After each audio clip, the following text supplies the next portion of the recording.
નમસ્કાર મિત્રો, સ્વાગત છે તમારું ખેડૂત ખબર યુટ્યુબ ચેનલમાં। આ વિડીયોમાં આપણે આજના તાજા સમાચાર મેળવીશું। તો વિડીયોમાં આગળ વધીએ તે પહેલાં તમે અમારી ચેનલમાં નવા છો તો ચેનલને નીચે દર્શાવેલું લાલ કલરનું સબસ્ક્રાઇબ બટન દબાવી ચેનલને જરૂર સબસ્ક્રાઇબ કરી લેજો। તો ચાલો મિત્રો, આજના સૌપ્રથમ મુખ્ય સમાચાર જોઈએ। શ્રમિક અન્નપૂર્ણા યોજના હેઠળ 100 ભોજન વિતરણ કેન્દ્રો બનાવવામાં આવશે। મિત્રો, માર્ચ એપ્રિલ 2024થી અત્યાર સુધીમાં હજારો શ્રમિક પરિવારોને ₹5 કુલ 75.70 લાખથી વધુનું ભોજનનું વિતરણ કરવામાં આવ્યું છે।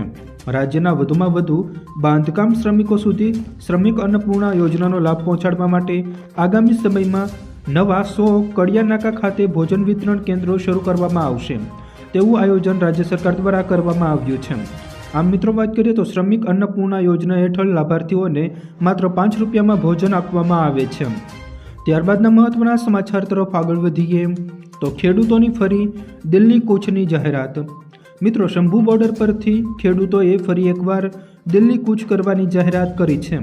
ખેડૂતો નેતા સારવનસિંહ પંઢેરે મંગળવારે પ્રેસ કોન્ફરન્સમાં કહ્યું કે હવે અમે 14 ડિસેમ્બરે દિલ્હી તરફ કૂચ કરીશું। અમારા વિરોધને 303 દિવસ પૂરા થયા છે અને ખેડૂતોના અમરનાથ ઉપવાસ પણ 15 દિવસે પહોંચી ગયા છે। અમે હંમેશા સંવાદનું સ્વાગત કર્યું છે। સરકાર તરફથી કોઈ પણ અમારો સંપર્ક કર્યો નથી। અમે 14 ડિસેમ્બરે 101 ખેડૂતોની બેન્ચ મોકલીશું દિલ્હી। ત્યારબાદના મહત્વના સમાચાર તરફ આગળ વધીએ તો ભાજપ સંગઠનને લઈને મોટા સમાચાર। ગુજરાત ભાજપના નવા સંગઠનને લઈને વોર્ડ અને મંડળ પ્રમુખોની ચૂંટણી પ્રક્રિયા અટવાઈ ગઈ છે। પસંદગી પ્રક્રિયા પર કેન્દ્રીય હાઈકમાન્ડે રોક લગાવી દીધી છે।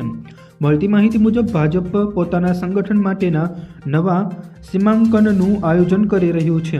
તેની મંડળ કક્ષાના સંગઠનનું વિસ્તરણ કરવાની યોજના છે। હાલ ભાજપમાં આંતરિક રીતે 580 મંડળ અસ્તિત્વમાં છે, જેને વધારીને 800 કરવાનું આયોજન ભાજપનું કરવામાં આવ્યું છે। ત્યારબાદના મહત્વના સમાચાર તરફ આગળ વધીએ તો નવા મકાન અને સોલારવાળા ઘરોમાં સ્માર્ટ મીટર ફરજિયાત બનાવવામાં આવશે। મિત્રો, DGVCL દ્વારા હવે સ્માર્ટ મીટરની પ્રીપેઇડ રિચાર્જ સિસ્ટમ ફરજિયાત કરી દેવામાં આવી છે। ઉપરાંત મીટરની નવી અરજી કરી અને સોલાર પેનલ લગાવનારને ત્યાં ફરજિયાત સ્માર્ટ મીટર લગાવવાની શરૂઆત કરવામાં આવી છે। અત્યાર સુધીમાં વીજ કંપનીએ 48,000થી વધુ સ્માર્ટ મીટરો ફિટ કરી દીધા છે। જેમને ત્યાં સ્માર્ટ મીટર લાગશે તેમને મહિનાના અંતમાં બિલ ભરવાનું રહેશે। ત્યારબાદના મહત્વના સમાચાર તરફ આગળ વધીએ તો સોનું ફરી વખત ચમક્યું, ચાંદીના ભાવમાં મોટો વધારો થયો। મિત્રો, આજે સોના અને ચાંદીના ભાવમાં વધારો થયો છે। Indian Boolean and jewellers association અનુસાર 24 કેરેટ સોનાનો ભાવ 10 ગ્રામની કિંમત ₹421થી વધીને ₹77,113 થઈ ગઈ છે। અગાઉ સોનાની કિંમત ₹76,692 પ્રતિ 10 ગ્રામ હતી। ચાંદીના ભાવમાં પણ વધારો થયો છે। મિત્રો, ₹1,175 ચાંદીના ભાવમાં વધારો થયો છે અને ₹92,975 પ્રતિ કિલોએ ભાવ પહોંચી ગયો છે। અગાઉ ચાંદીનો ભાવ ₹91,800 હતો। ત્યારબાદના મહત્વના સમાચાર તરફ આગળ વધીએ તો સ્થાનિક સ્વરાજ્યની ચૂંટણીને લઈને મોટી અપડેટ। મિત્રો, ગાંધીનગરમાં આજે કેબિનેટની બેઠક યોજાઈ હતી। આ બેઠકમાં મંત્રીઓને સ્થાનિક સ્વરાજ્યની ચૂંટણીઓ અંગે જિલ્લા પ્રમાણે જવાબદારી સોંપાઈ છે। જાન્યુઆરીમાં સ્થાનિક સ્વરાજ્યની ચૂંટણીઓ જાહેર થઈ શકે છે। 94 ચૂંટણી અધિકારી અને મદદનીશ ચૂંટણી અધિકારીઓ નિયુક્ત કરવામાં આવશે। રાજ્યમાં આ પહેલાં 2021 અને 2021માં 21 અને 28 ફેબ્રુઆરીએ સ્થાનિક સ્વરાજ્યની ચૂંટણીઓ યોજવામાં આવી હતી। ત્યારબાદના મહત્વના સમાચાર તરફ આગળ વધીએ તો ભર શિયાળે આ રાજ્યોમાં વરસાદની આગાહી કરવામાં આવી। મિત્રો, એક તરફ ભારતના ઘણા રાજ્યોમાં ઠંડી પડી રહી છે તો બીજી તરફ હવામાન વિભાગ દ્વારા બંગાળની ખાડીના દક્ષિણ પૂર્વ અને તેની નજીકના પૂર્વ વિષુવવૃત્તીય હિન્દ મહાસાગરના નીચા દબાણના વિસ્તાર બનવાની શક્યતાઓ દર્શાવવામાં આવી છે। તેથી સાયક્લોનિક સર્ક્યુલેશન સક્રિય થઈ રહ્યું છે, જેને લઈને આવનારા 4 દિવસોમાં તમિલનાડુ, પોંડુચેરી, કેરળ, કર્ણાટક, આંધ્રપ્રદેશમાં છૂટાછવાયા સ્થળોએ ભારે વરસાદ પડી શકે છે। આઈ ખેડૂત પોર્ટલ પર અરજી પ્રક્રિયામાં ફેરફાર કરવામાં આવ્યો। મિત્રો, આઈ ખેડૂત પોર્ટલ પર સામાન્ય ફેરફાર હવે ખેડૂતોને પહેલાં જ ખબર પડી જશે કે તમે જે ઘટકમાં ફોર્મ ભરવા માંગો છો તેમાં બિલ રજૂ કરવાનું છે કે નથી કરવાનું તે હાલમાં ખેડૂતોને અગાઉથી માહિતી આપી દેવામાં આવશે। ત્યારબાદના મહત્વના સમાચાર તરફ આગળ વધીએ। HDFC બેંકે આપ્યો મોટો ઝટકો।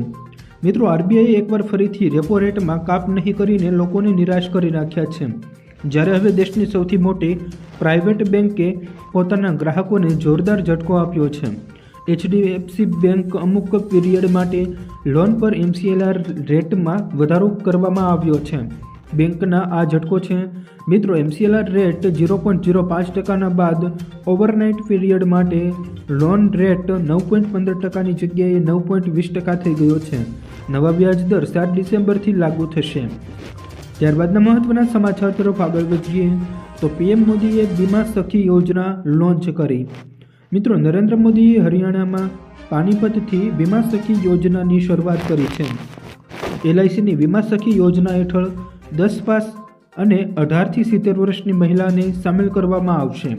આ મહિલાઓને સ્પેશિયલ ટ્રેનિંગ આપવામાં આવશે અને શરૂઆતના 3 વર્ષ સુધી એક ચોક્કસ વેતન મળશે। તેમણે આ ભૂમિકા સમાજમાં આર્થિક શિક્ષાને સમર્થન આપવા અને વીમા પ્રતિ લોકોને જાગૃત કરવા માટે આપવામાં આવશે। વીમા સખી સમાજમાં LIC એજન્ટ રૂપે કામ કરશે। એટલું જ નહીં, ગ્રેજ્યુએશન કરેલી વીમા સખીઓને ભવિષ્યમાં LIC સાથે ડેવલપમેન્ટ ઓફિસરના રૂપે કામ કરવાનો મોકો પણ આપવામાં આવશે। ત્યારબાદના મહત્વના સમાચાર તરફ આગળ વધીએ। ગેરરીતિ બદલ 5 હોસ્પિટલ સસ્પેન્ડ કરવામાં આવી। મિત્રો, પ્રધાનમંત્રી જન આરોગ્ય યોજના અંતર્ગત ગેરરીતિ આચરનાર રાજ્યની 5 હોસ્પિટલ અને 2 ડોક્ટરોને સસ્પેન્ડ કરવામાં આવ્યા છે। જેમાં પાટણની 2 તથા દાહોદ, અમદાવાદ અને અરવલ્લીની 1 હોસ્પિટલ તથા 2 ડોક્ટરને સસ્પેન્ડ કરવામાં આવ્યા છે। સાથે જ 50 લાખ સુધીની પેનલ્ટી પણ લગાવવામાં આવી છે। આમ મિત્રો, વાત કરીએ તો ગેરરીતિ બદલ હોસ્પિટલ બંધ કરવામાં આવી છે। ત્યારબાદના મહત્વના સમાચાર તરફ આગળ વધીએ તો હીરામાં મંદીનો માહોલ। મિત્રો, વાત કરીએ તો હીરા ઉદ્યોગમાં મંદીથી અમરેલીમાં હીરાના 500 જેટલા કારખાનાઓને તાળા લાગ્યા છે। હીરા ઉદ્યોગ સાથે સંકળાયેલા હજારો કારીગર બેરોજગાર બન્યા છે। આશરે 47,000 કારીગરો બેરોજગારીના સંકટજામાં ફસાયા છે। મળતી માહિતી મુજબ કેટલીક જગ્યાએ કારખાના 12 કલાકની જગ્યાએ 6 કલાક ચાલે છે। પહેલાંની સરખામણીએ હીરા કારીગરોને પગાર ઓછો આપવામાં આવી રહ્યો છે। તો મિત્રો, આ હતા આજના તમામ મુખ્ય સમાચાર। જો મિત્રો તમને અમારો આ વિડીયો પસંદ આવ્યો હોય તો વિડીયોને લાઇક કરો, તમારા મિત્રો સાથે શેર કરો અને અમારી ચેનલને હજુ સુધી સબસ્ક્રાઈબ ન કરી હોય તો ચેનલને જરૂર સબસ્ક્રાઈબ કરી લેજો।